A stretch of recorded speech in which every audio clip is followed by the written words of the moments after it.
Yan, nakapamili na tayo. Ito ang ating napamili. Oh. Yan. Bumili na rin tuloy ako ng stock na itlog. Yan. May luto na manok na para ready-made na. Ihiwain na lang. Tapos yung mga karne. Ito yung mga karne na ating ipapaluto na kaldereta. May pata. Tapos ito laman. Tapos yung ribs. Paghahalo-haluin na natin. Tapos ito pa. Paghahalo-haluin na natin para isang lutuan. Tapos yan, bumili tayo ng 4 na boteng red label.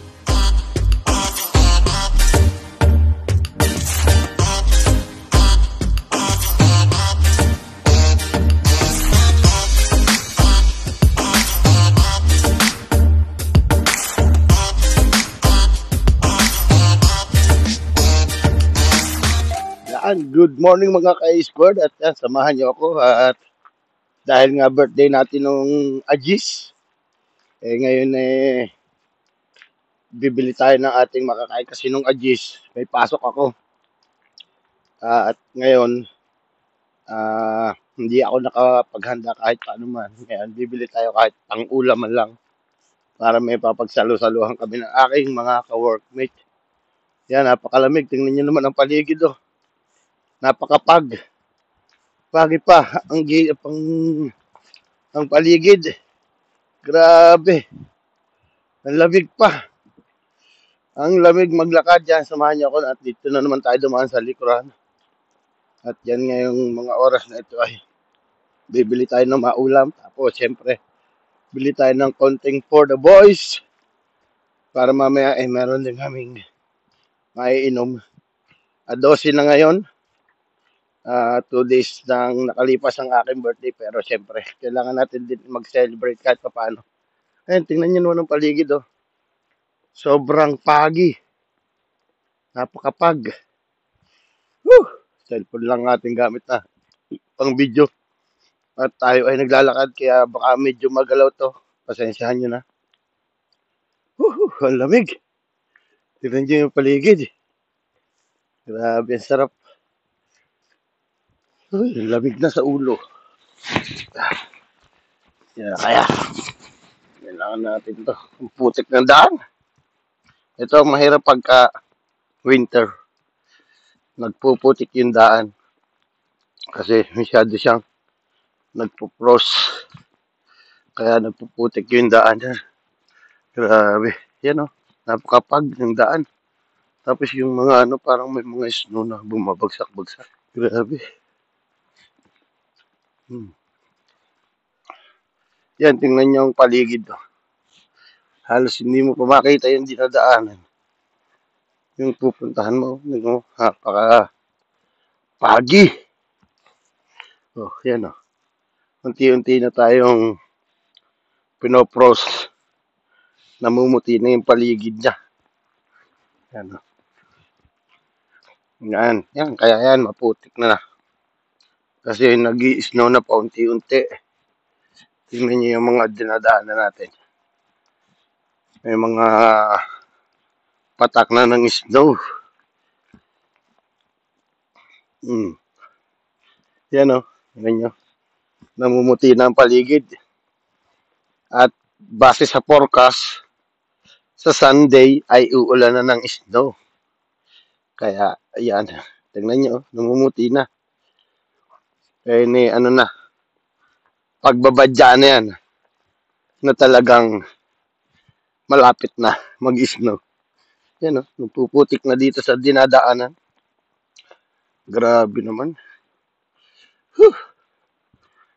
Ang lamig pa. Ang oras ngayon ay 8 a.m. Pero kung titingnan mo, napakadilim ng paligid gawa ng pag. Tingnan nyo naman yung snow. Bumabagsak na unti-unti. Nagpo-frost na ang paligid.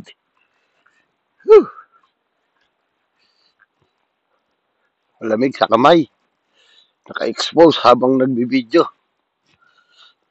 Nakalimutan ko ang gloves. Nagmamadali kasi ako anong oras na. Magluluto pa ako ng ulam. Minadali ko nang umalis. Eh,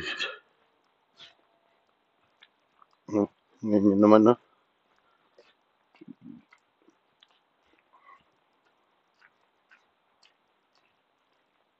Mhm.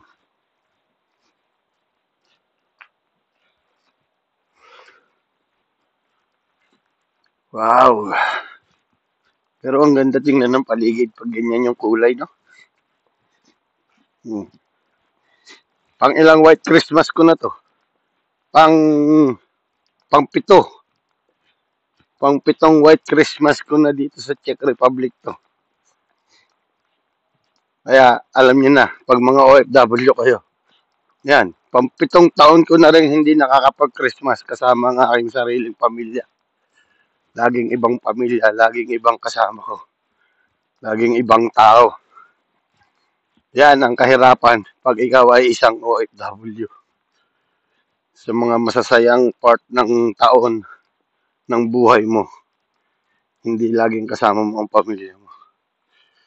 Ayun, tingnan nyo, napakaputik ng dinadaanan.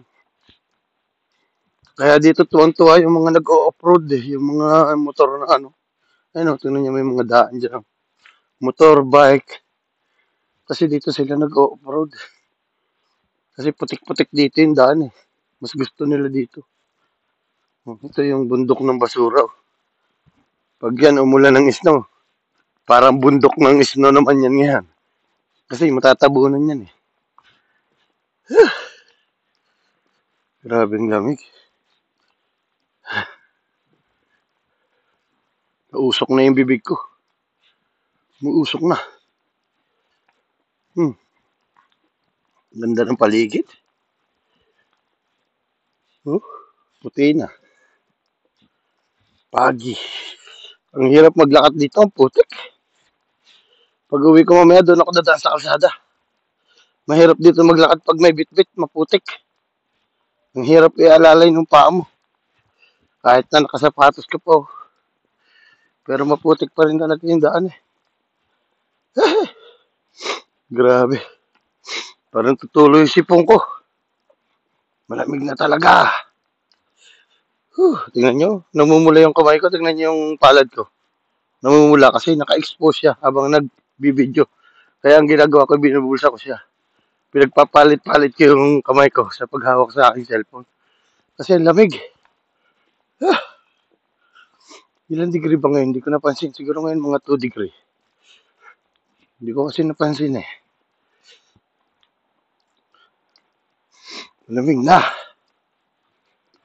Ito na ang mahirap. Kaso kaya lang ako dito mamimili sa malayo na to. Kasi dito yung mga nakaladlad yung karne. Hindi ka to dito sa kabila kasi mga naka-plastic na yung karne.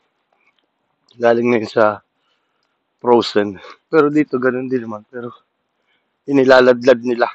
Kaya mas maganda. Mas nakakaano ba yung karne ba? Parang nakakasingaw. Fresh. Fresh ng kaunti. Kaya dito ako pumupunta para bumili ng karne.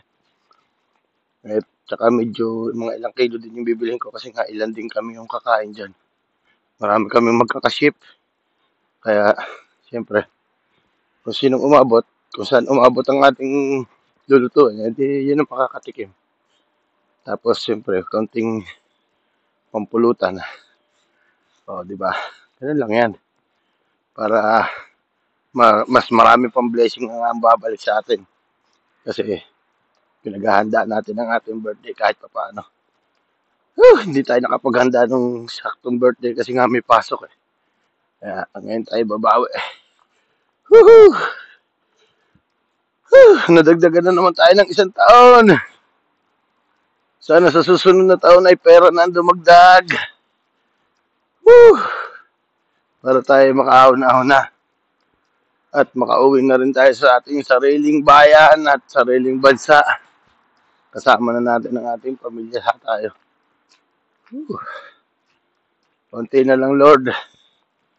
Papatapusin ko lang ng college ang aking panganay at talagang sa meron at sa wala sa Pilipinas na tayo maninirahan. Woo! Kaya na natin yan. Ay, kaunti na lang. Makakarating din tayo sa ganyang pagkakataon. Habang bata pa, natin mo nang tiyagain. Pero pagka mga lagpas ka na ng mga 50s, lagpas ka na, dito ka. Naku po, napakalamig dito. Baka yung mga kasukasuon mo magkalasan na dito. Ang lamig dito. Woohoo! Lapit na tayo sa grocery. Kita kits. Yan, nakapamili na tayo. Ito ang ating napamili. Oh. Yan. Bumili na rin tuloy ako ng stock ko na itlog. Yan. May luto na manok na para ready-made na. Ihiwain na lang. Tapos yung mga karne. Ito yung mga karne na ating ipapaluto na kaldereta. May pata. Tapos ito laman. Tapos yung ribs. Paghahalo-haluin na natin. Tapos ito pa.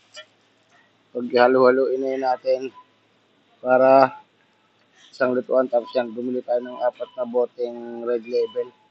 Ayun lang ang ating munang kaya ngayon. At yan, magbabayad na ako. Whew. Ito pa lang ay madugo na. At talaga namang hindi na biro ang presyo. Pero na, at tayo ay magbabayad. Dito tayo sa section. Ay, bibili pala lang tayo ng paminta. Ay, hindi. Ano pa ba? Wala na. May paminta pa pala ako. Ano pang bibili natin doon? Okay na. Ayun, nandito tayo sa section ng mga drinks, juice, beers. Pag nabitin, bibili na lang kami ng beer doon sa labas. At talagang gipit pa ngayon sa budget. Ayan. Kaya na, nakapamili na tayo. At magbabayad na lang ako. Kita-kits na lang doon sa bahay at at magbabayad pa ako nito. Yan, hanggang dito na lang. Maraming salamat sa inyong pagsama. Bye-bye.